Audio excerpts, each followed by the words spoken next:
Go. Ito po si Mother Care Package Stroller. Cabin approved po siya. Good for 6 months kasi semi-recline po siya. Hindi po siya nahihiga. Okay? So, up to 3 years old. So, ang maganda po dito, proven and tested po namin sa pamangkin po namin na 8 years old, 21 kilo, 3 to 3.5 feet po siya. Kayang-kaya pa po siya and then easy to maneuver pa po siya. Okay? So, yun nga lang po, sabi ko nga po sa inyo, 21 kilo. Hindi po siya 25 or 30 kilo. Okay? Kasi mga 25 to 30 kilo, alanganin na po siya i-maneuver. Mahihirapan na po kayo kasi packet po siya.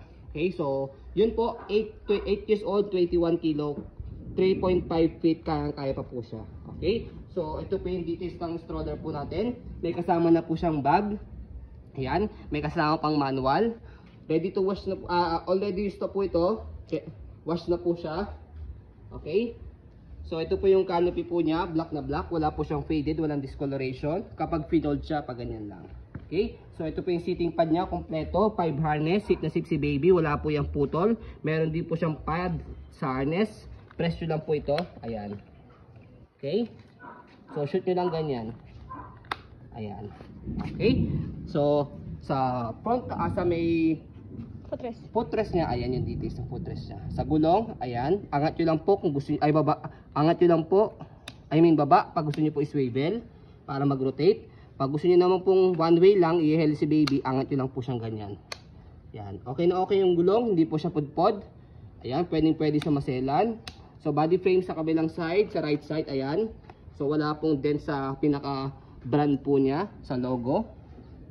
Ayan. So, body frame sa likod, pati gulong. Okay. So, naka-connector na po siya para isa lang po itatapakan po ninyo. Ayan. So, mag-stop na siya. Angat lang po para mag-go. So, yun. Okay na okay din po yung basket niya. Ayan. Okay. Ito yung likod. Ayan. So, body frame sa kabilang side. Okay na okay din po siya. Wala pong gasgas sa pinaka-logo. Ayan. Okay, so sa pinaka-handle niya, ayan yung handle niya. Okay na okay din po siya. Ayan, so sa pag-fold po sa kanya, ayan. So, turo na po namin sa inyo para mas madali po. Fold nyo na po muna yung canopy. And then press nyo po itong button. Yan, and then pull down. Fold nyo lang po siya ng maliit. Okay, tapos lock nyo lang po itong harapan. Yan, lock nyo lang po muna siya.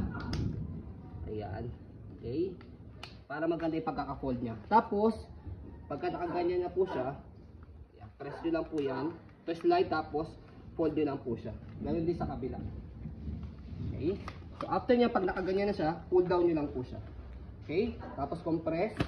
Tapos, pag nakompress nyo ng ganyan siya, tupin nyo po pagitna. Okay? So, yan. Pag natupin nyo pagitna, meron po siyang lock dito sa gitna.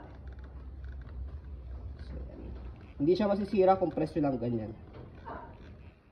Ayan. Okay, so ulit niya lang. Ayan. So, basta ito lock nyo lang siya. Ilang dangkal? Ayan, lock lang siya. Okay. So, balit lang talaga siya. Okay. So, yan. Ayan, ulit lang. So, dangkalin ko. Halos sa dangkal lang may git. So, kapag inopen, tanggalin nyo yung lock sa gitna. Tapos, buka. Tapos, after nyan, yan, ibuka nyo lang ganyan yan. Okay. So, after po dyan, slide nyo lang po ito. Yan. Ganun din sa kabila. After nyan, so, press nyo po itong handle para pa-adjust yung handle nya. Yan. Tapos, angat nyo ng ganyan. So yan.